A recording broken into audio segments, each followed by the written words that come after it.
अगर मैं आपसे कहूं कि कयामत, प्रलय या दुनिया का अंत किसी परमाणु बम से या उल्का पिंड से नहीं आएगा, बल्कि धर्म, राजनीति और व्यापार के गठजोड़ के कारण आएगा, तो क्या आप यकीन करेंगे? आपने ऐसी कई फिल्में देखी होंगी जिनमें दुनिया का अंत दिखाया गया है, लेकिन असली विनाश कभी फिल्मी नहीं होता। दोस्तों, आपने कयामत, प्रलय या दुनिया के अंत के बारे में बहुत से लोगों द्वारा भविष्यवाणियां सुनी होंगी। कयामत या प्रलय के बारे में 20वीं और 21वीं सदी में कई लोगों ने भविष्यवाणियां की हैं, जिनमें धार्मिक नेता, झूठे भविष्यवक्ता और कुछ वैज्ञानिक भी शामिल हैं।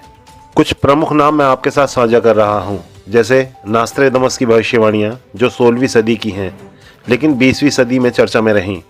एडगर केसी और हैरल्ड एस कॉट्सवेला जैसे कई लोग हैं जिन्होंने प्राकृतिक आपदाओं, सामाजिक उथल-पुथल और आध्यात्मिक बदलावों को प्रलय के संकेतों के रूप में देखा। हालांकि इनमें से बहुत सी भविष्यवाणियां अप्रमाणित या विवादित हैं और इन्हें अक्सर धार्मिक ग्रंथों जैसे बाइबल और कुरान के संदर्भ में समझा जाता है। धार्मिक और आध्यात्मिक नेता, अलग अलग धार्मिक समुदायों में कई लोग, जैसे कुछ ईसाई समूहों के नेता, बाइबल की प्रकाशित वाक्य की किताब की व्याख्या करते हुए दुनिया के अंत की भविष्यवाणियां करते रहे हैं, विशेषकर सन 2000 के बाद के दशकों में। जैसे सन 2000 के विषय में और 2012 के विषय में ज्यादातर भविष्यवाणियां अनुमानित थी और अक्सर धार्मिक मान्यताओं से जुड़ी हुई थीं। इनमें से धार्मिक मान्यताओं वाली एक भी भविष्यवाणी पूरी नहीं हुई, उन्हें गलत साबित किया गया। प्रलय या दुनिया का अंत अक्सर धार्मिक संदर्भों में आध्यात्मिक या भौतिक विनाश को दर्शाता है, जिसे अलग अलग लोग अलग अलग तरीकों से देखते हैं। अगर आप किसी विशेष व्यक्ति या धार्मिक ग्रंथ के बारे में जानना चाहते हैं तो हमसे कमेंट सेक्शन में पूछ सकते हैं। अब सवाल ये उठता है, जिन भविष्यवक्ताओं ने धार्मिक मान्यताओं पर भविष्यवाणी की, उनकी भविष्यवाणी झूठ और इंसानों को बहकाने वाली साबित हुई। तो क्या कमी दुनिया भर के ग्रंथों में थी? क्या बाइबल और कुरान जैसे ग्रंथ कयामत के विषय में मानव जाति को वर्गला रहे हैं? या कमी इन झूठे भविष्यवक्ताओं में थी जिन्होंने शास्त्रों की व्याख्या अपनी मान बढ़ाई के लिए की? दोस्तों, आज हम इन्हीं सवालों के जवाब आपको देने के लिए तैयार हैं। हमारा दावा है ये वीडियो आपके लिए बहुत खास होने वाली है। आइए सिलसिलेवार तरीके से इन सवालों के जवाब जानते हैं। तो दोस्तों, हम शुरुआत करते हैं बाइबल से। बाइबल इसलिए क्योंकि बाइबल दुनिया का सबसे पुराना लिखा हुआ ग्रंथ नहीं है, लेकिन ये दुनिया का सबसे पुराना जीवित धार्मिक ग्रंथ है। बाइबल की शुरुआती 5 किताबें, जिन्हें हम तौरात या पंच ग्रंथ के नाम से जानते हैं, मूसा नबी द्वारा 1657 BCE से 1473 BCE इब्रानी कैलेंडर के हिसाब से अय्यार नामक दूसरे महीने में लिखी गई।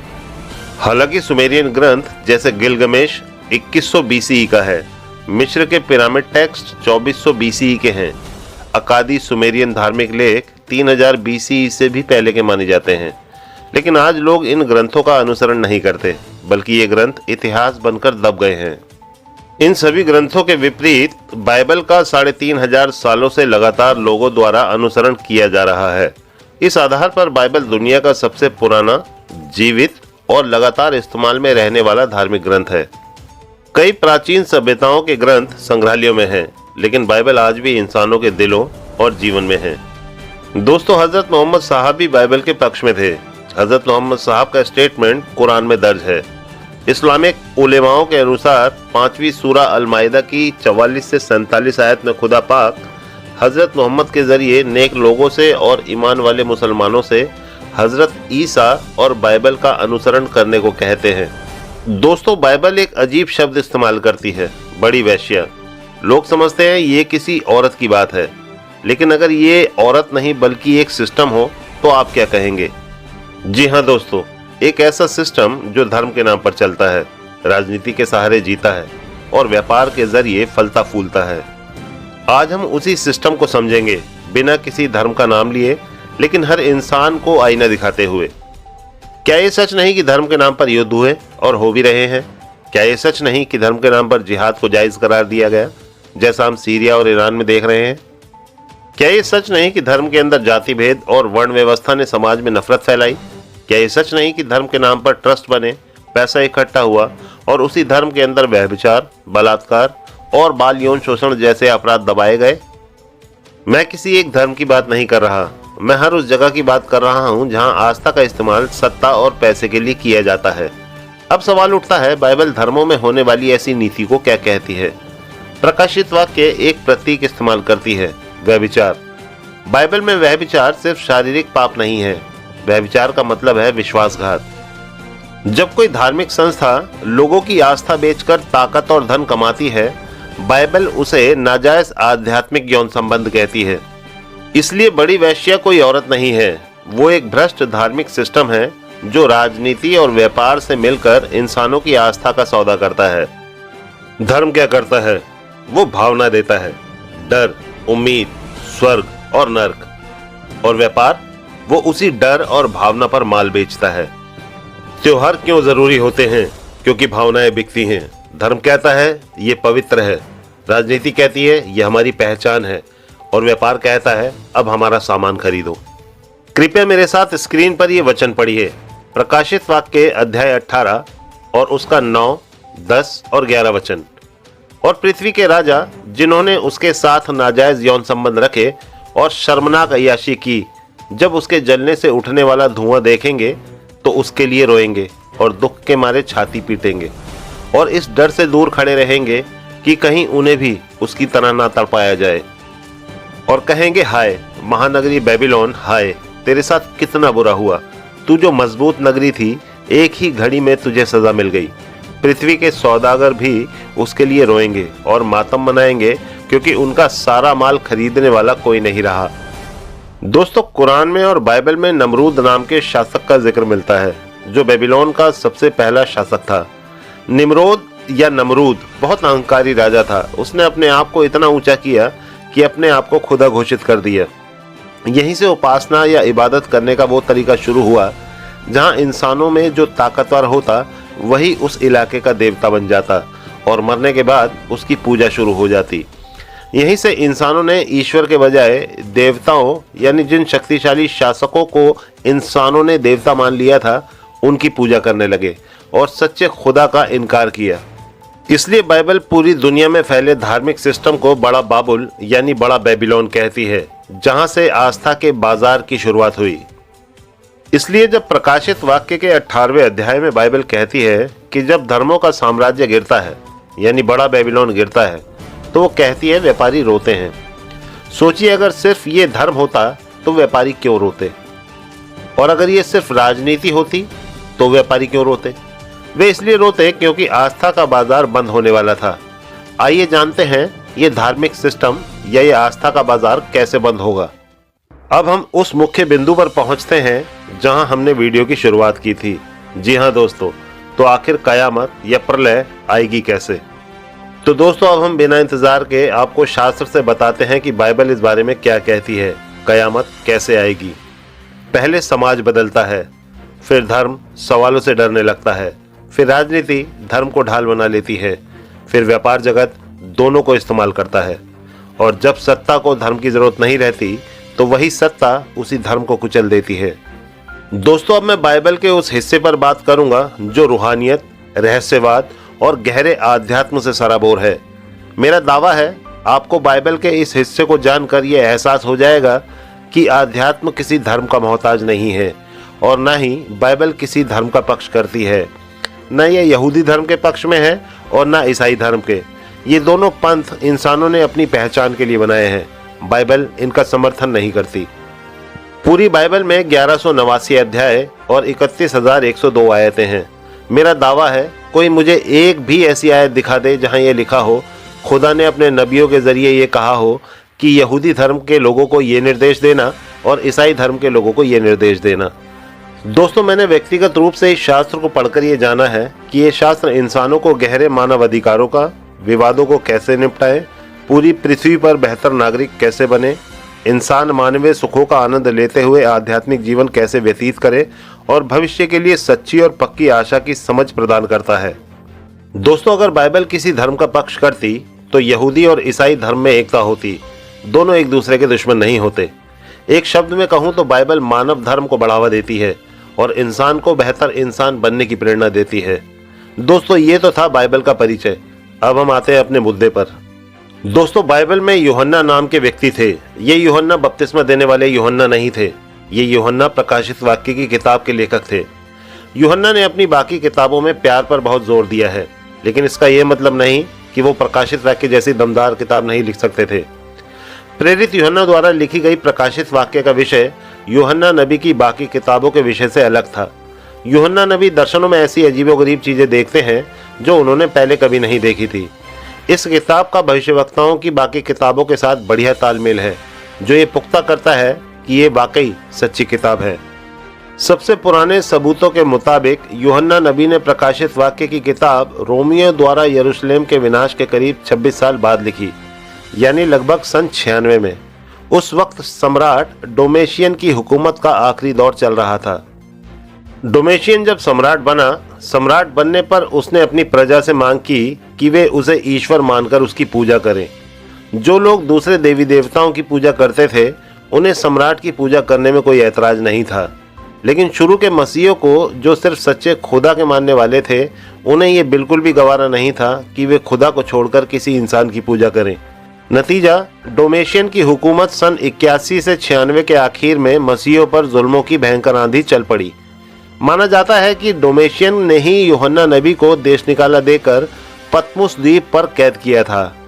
पतमुस में कैद रहते वक्त ही यूहन्ना को दर्शन मिले थे, जिन्हें उन्होंने प्रकाशित वाक्य में दर्ज किया। दोस्तों, ये तो था उस नबी का परिचय जिन्होंने कयामत, प्रलय या दुष्ट मानव जाति के अंत की भविष्यवाणी की। लेकिन गौर करने वाली बात यह है कि यूहन्ना नबी का प्रकाशित वाक्य इतिहास द्वारा भी प्रमाणित है। जैसे सम्राट डोमेशियन का अभी हमने जिक्र किया था, जिस रोमी सम्राट का हमें प्राचीन अभिलेखों में भी उल्लेख मिलता है कि उसने क्या क्या काम किए थे। दोस्तों, अब बात आती है कि यूहन्ना भविष्यवक्ता द्वारा की गई भविष्यवाणियां आज हमारे दौर में क्या मायने रखती है, आइए जानते हैं। अभी हमने बाइबल की प्रकाशित वाक्य की किताब के अध्याय 18, 9, 10 और 11 वचन में पढ़ा था, जिसमें बताया गया था कि महानगरी बेबीलोन यानी धर्म, राजनीति और व्यापारी संगठन का गठजोड़ जो पूरी पृथ्वी को अपने नियंत्रण में किए हुए है। इसी महानगरी बेबीलोन को इस प्रकाशित वाक्य की किताब के 17 अध्याय और उसकी 4 और 5 वचन में बताया गया है। मैं आपके लिए पढ़ देता हूँ, जहाँ लिखा है, वह औरत बैंजनी और सुर्ख लाल रंग का लिबास पहने हुए थी और वो सोने और अनमोल रत्नों और मोतियों से सजी सवरी हुई थी। उसके हाथ में सोने का एक प्याला था जो घिनौनी चीजों से और उसके नाजायज यौन संबंध की अशुद्ध चीजों से भरा हुआ था। उस वैश्या के माथे पर एक रहस्यमय नाम लिखा था, महानगरी बेबीलोन, वैश्याओं की माँ और पृथ्वी की घिनौनी चीजों को जन्म देने वाली। दोस्तों, बाइबल के इस वचन को मैं आपको खोलकर समझाने की कोशिश करता हूँ। दोस्तों, अगर आपने यहाँ तक इस वीडियो को देख लिया है तो मेरा दावा है कि आप निराश नहीं होंगे। दोस्तों, बाइबल की प्रकाशित वाक्य की किताब दर्शनों का संग्रह है। दर्शन के बारे में सुनकर आपको लग सकता है कि ये काल्पनिक बातें हैं, लेकिन जब मैंने बाइबल की भविष्यवाणियां व्यक्तिगत तौर पर पढ़ी तो दोस्तों मैं हैरान रह गया कि कैसे ये भविष्यवाणियां अपने सटीक समय पर पूरी हुई। दोस्तों, इन आयतों में बताई महानगरी बेबीलोन और वो वैश्या दोनों एक ही संस्था हैं। जी हाँ दोस्तों, बेबीलोन यानी जहाँ से धर्मों की शुरुआत हुई, और वैश्या यानी इस धार्मिक संगठन ने राजनीति के साथ मिलकर आस्था के व्यापार के जरिए लोगों को अपना माल बेचा और पूरी दुनिया के भोले लोगों ने आस्था के नाम पर इस व्यापारी संगठन से अपनी आस्था का सामान खरीदा। मिसाल के लिए, जब पश्चिमी देशों में क्रिसमस का त्यौहार आने वाला होता है, तब क्रिसमस के त्यौहार में इस्तेमाल होने वाले सामान की प्रोडक्शन भारत और चाइना जैसे देशों में होती है और इन सामानों की बिक्री से व्यापार जगत मालामाल हो जाता है। चाइना और भारत से कौड़ियों के दाम पर माल खरीदा और डॉलरों में बेच दिया जाता है।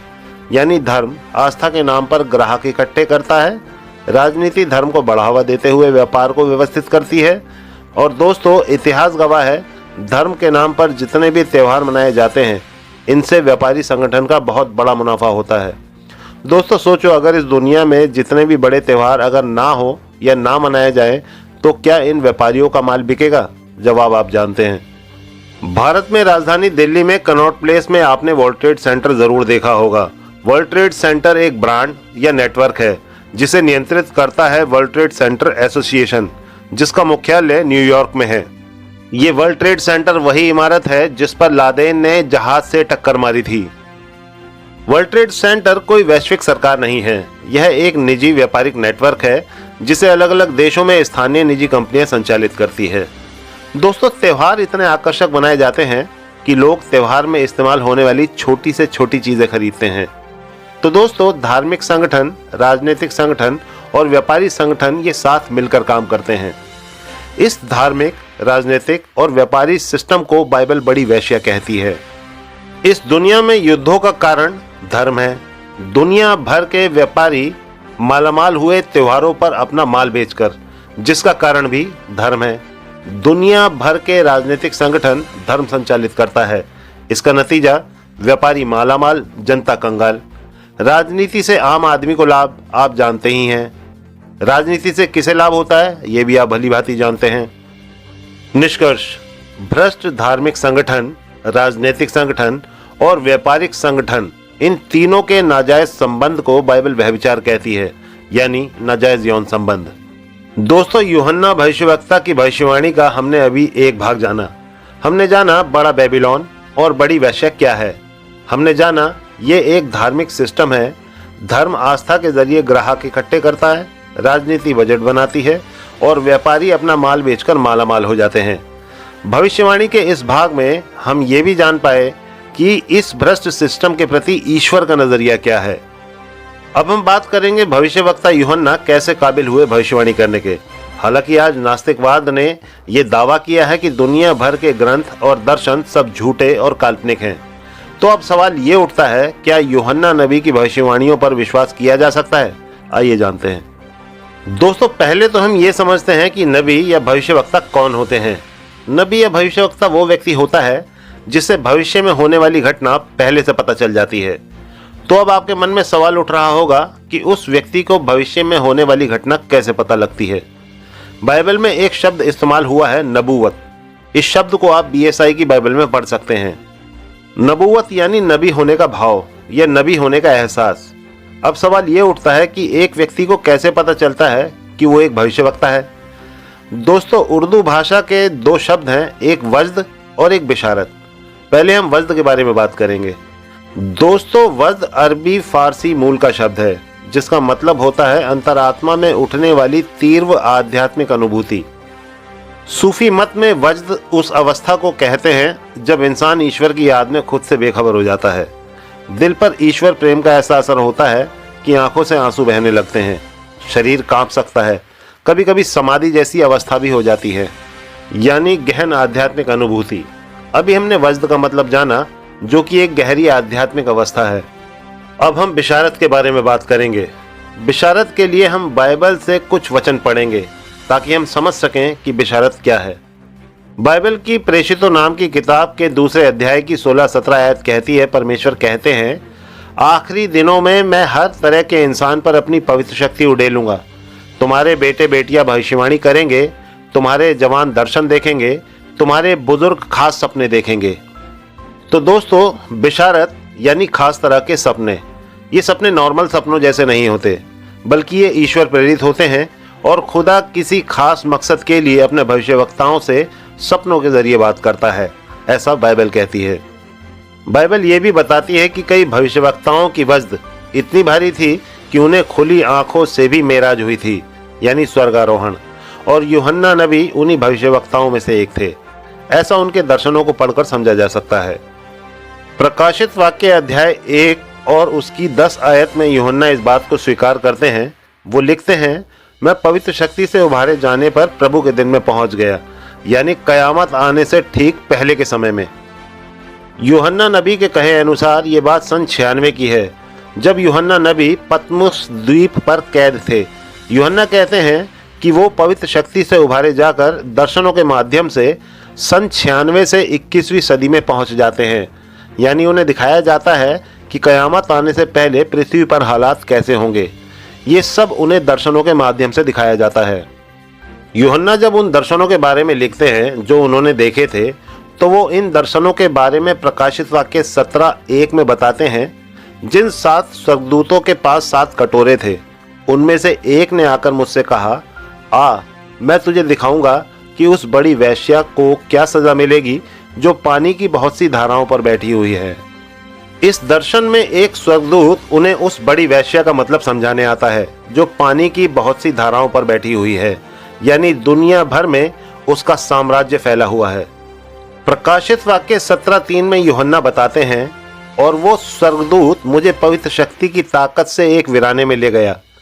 वहां मैंने एक औरत को देखा जो सुर्ख लाल रंग के एक जंगली जानवर पर बैठी हुई थी। वो जानवर परमेश्वर की निंदा करने वाले नामों से भरा हुआ था और उसके 7 सिर और 10 सींग थे।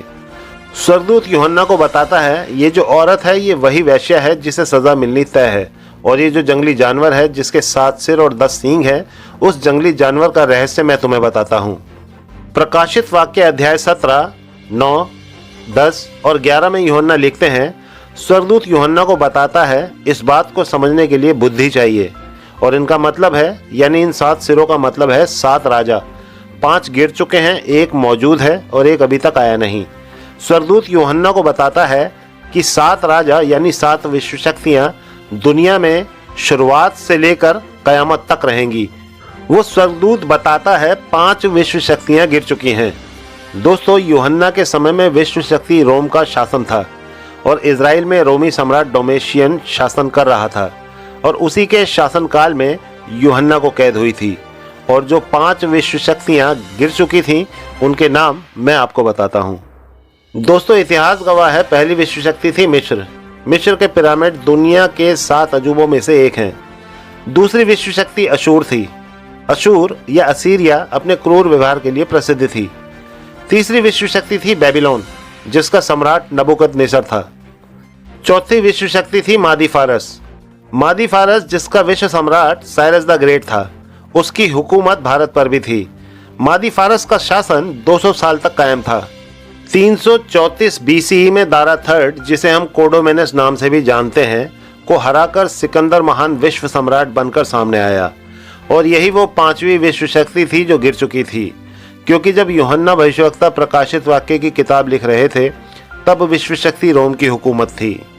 इसलिए स्वर्गदूत यूहन्ना नबी से कहता है 5 राजा या 5 विश्व शक्तियाँ गिर चुकी हैं, एक अभी है यानी रोम, और एक अभी आई नहीं। तो दोस्तों, आप समझ पाए, 5 विश्व शक्तियाँ गिर चुकी थी। 6ठी विश्व शक्ति रोम यूहन्ना नबी के समय में हुकूमत कर रही थी, और 7वीं का अभी कोई अस्तित्व ही नहीं था। स्वर्गदूत कहता है और एक अभी आई नहीं, यानी 7वीं विश्व शक्ति अभी आई नहीं, लेकिन जब वह आएगा तो कुछ देर तक उसका रहना जरूरी है। दोस्तों, रोम के बाद किसी बड़ी विश्व शक्ति का नाम इतिहास में दर्ज नहीं है सिवा ब्रिटेन अमेरिका के। इसलिए बाइबल में बताई 7वीं विश्व शक्ति ब्रिटेन अमेरिका ही है, और यही बात स्वर्गदूत यूहन्ना नबी को बतलाता है। अब आती है बात, इन विश्व शक्तियों का हमारे जीवन से क्या नाता है। आइए इस बारे में भी हम उस स्वर्गदूत द्वारा दिए गए विवरण से जानते हैं। प्रकाशित वाक्य 17 का 11 वचन में स्वर्गदूत आगे कहता है, और वह जंगली जानवर जो पहले था मगर अभी नहीं है, वह 8वां राजा भी है, मगर वह उन 7 में से निकलता है और वो नाश हो जाएगा। स्वर्गदूत कहता है वो जंगली जानवर जो पहले था मगर अभी नहीं है, वो 8वां राजा है, और ये पिछली 7वीं विश्व शक्ति में से निकला है। इतिहास गवाह है, ब्रिटेन अमेरिका विश्व शक्ति के सामने दोनों विश्व युद्धों में कोई टिक नहीं पाया, इसलिए 7वीं विश्व शक्ति की ताकत दृढ़ है। अब आती है बात 8वें राजा और जंगली जानवर की। तो ये जंगली जानवर और 8वां राजा दोनों एक ही हैं। जी हाँ दोस्तों, जंगली जानवर के विषय में स्वर्गदूत कहता है वो जंगली जानवर जो पहले था मगर अब नहीं है। दोस्तों, आपको याद होगा, पहले विश्व युद्ध में अमेरिका और ब्रिटेन के खिलाफ मुख्य रूप से जर्मनी, ऑस्ट्रिया हंगरी और उस्मानी साम्राज्य ऑटोमन एम्पायर ने मोर्चा बांधा था, जिन्हें सामूहिक रूप से सेंट्रल पावर्स कहा जाता है। जब विश्व शक्ति ब्रिटेन अमेरिका ने जर्मनी और उसके मित्र देशों को प्रत्युत्तर दिया तो ये सभी देश ब्रिटेन अमेरिका के सामने टिक नहीं पाए और उन्होंने युद्ध संधि कर ली। युद्ध संधि के बाद ब्रिटेन अमेरिका ने लीग ऑफ नेशंस नाम की एक अंतर्राष्ट्रीय संस्था बनाई, जिसका मकसद था कि आगे चलकर देशों के बीच विवाद शांतिपूर्ण तरीके से हल हों और भविष्य में दोबारा विश्व युद्ध ना हो। दोस्तों, यही लीग ऑफ नेशंस बाइबल में बताया जंगली जानवर और 8वां राजा है। अब सवाल उठता है वो कैसे, आइए जानते हैं। दोस्तों, ये 8वां राजा या लीग ऑफ नेशंस पहले विश्व युद्ध के बाद बना, लेकिन इसने जंगली जानवर की तरह कब काम किया? जब दूसरे विश्व युद्ध में जर्मनी ने फिर से अमेरिका और उसके सहयोगियों के खिलाफ मोर्चा खोला। इस बार जर्मनी के साथ मुख्य रूप से जापान और इटली थे। इन तीनों की जोड़ी को मिलाकर एक्सिस पावर्स कहा जाता था। जब एक्सिस पावर्स ने आक्रामक रुख अपनाया तो लीग ऑफ नेशंस जैसी संस्था जो शांति बनाए रखने के लिए बनी थी, वो शांति बनाए रखने में असफल हुई। नतीजा, इस 8वें राजा ने अपने ही बनाए हुए नियमों को दरकिनार करके जंगली जानवर की तरह आक्रामक होकर दूसरे विश्व युद्ध में क्रूरता दिखाई, क्योंकि ये 8वां राजा इस 7वीं विश्व शक्ति में से निकला था। तो दोस्तों, स्वर्गदूत द्वारा यूहन्ना नबी को बताई भविष्यवाणी अपने चरम पर पहुंचती है जब स्वर्गदूत प्रकाशित वाक्य 17 अध्याय और 11 आयत में कहता है, वो जंगली जानवर जो पहले था मगर अभी नहीं है, वो 8वां राजा भी है। यानी लीग ऑफ नेशंस जो पहले विश्व युद्ध के बाद था, लेकिन जब जर्मनी और जापान जैसे देशों ने लीग ऑफ नेशंस के नियमों का उल्लंघन किया तो वो नहीं रहा, यानी वो नाश हो गया या अब उसके मायने नहीं रहे। दोस्तों, मैं आपसे गुजारिश करता हूं कि आप ये सभी आयतें अपनी बाइबल में खोलकर पढ़ सकते हैं, और अगर आपके पास बाइबल नहीं है तो आप चैट जीपीटी पर ये आयतें निकाल सकते हैं। प्रकाशित वाक्य 17 अध्याय की 8 आयत में स्वर्गदूत बताता है, जिस जंगली जानवर को तूने देखा वह था मगर अब नहीं है, फिर भी वह अतः कुंड से जल्द निकलेगा। यानी लीग ऑफ नेशंस वो था मगर दूसरे विश्व युद्ध में उसका अस्तित्व मिट गया, फिर भी वह अतः कुंड से जल्द निकलेगा, यूनाइटेड नेशन ऑर्गेनाइजेशन के रूप में। दोस्तों, दूसरे विश्व युद्ध में विजय हासिल करने के बाद ब्रिटेन अमेरिका ने लीग ऑफ नेशंस जो डिस्ट्रॉय हो चुका था उसकी जगह यूएनओ की स्थापना की। ये जंगली जानवर आज यूनाइटेड नेशन ऑर्गेनाइजेशन को सूचित करता है। आयत 8 का आखिरी भाग कहता है, यह देखकर सब हैरान रह जाएंगे कि कैसे ये जंगली जानवर पहले था मगर अब नहीं है और फिर से आने वाला है यूएनओ के रूप में। तो अब तक हमने जाना बाइबल के अनुसार बड़ी वेश्या जो उस जंगली जानवर पर बैठी है, ये दुनिया के धार्मिक संगठन हैं। धार्मिक संगठनों ने आस्था के नाम पर ग्राहक बनाए, राजनीति संगठन ने बजट बनाया, व्यापारी संगठन ने माल बेचा। जंगली जानवर यानी लीग ऑफ नेशंस जो था और दोबारा आ गया, वो यूनाइटेड नेशन ऑर्गेनाइजेशन है। अब हम बात करेंगे प्रकाशित वाक्य 17 अध्याय की 12 आयत में बताए 10 सींगों की, जो उस जंगली जानवर के सिर पर हैं।